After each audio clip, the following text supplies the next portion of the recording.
कांग्रेस के प्रदेशाध्यक्ष हर्षवर्धन सबकाल ने मुख्यमंत्री देवेंद्र फडणवीस पर हमला बोलते हुए उन्हें दरिंदा कहा था। इस पर पलटवार करते हुए मुख्यमंत्री देवेंद्र फडणवीस ने कहा कि हर्षवर्धन सबकाल को महाराष्ट्र में कोई जानता ही नहीं, मैं भी उन्हें नहीं जानता, तो उनकी टिप्पणी पर प्रतिक्रिया देकर अपना समय क्यों बर्बाद करूं।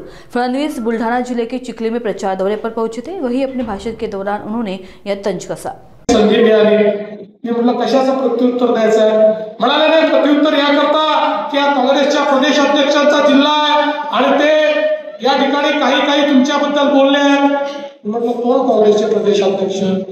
मी पण त्यांना ओळखत नाही, महाराष्ट्रात कोणी त्यांना ओळखत नाही, त्याच्यामुळे मी कशाला माझा वेळ वाया घालू, मी कशाला त्यांच्यावर बोलू। मी सकारात्मक मत मागण्याकरता आलो आहे, ज्यांना कोणी ओळखत नाही, ज्यांना कोणी मानत नाही। अरे हे चिखली शहर भारतीय जनता पार्टीचं महायुतीचं आमचं शहर आहे। हे चिखली शहर, या शहरामध्ये या चौकामध्ये ज्या वेळी मी आलो आणि तुम्हाला ज्या वेळी मी या ठिकाणी प्रार्थना केली, तुम्हाला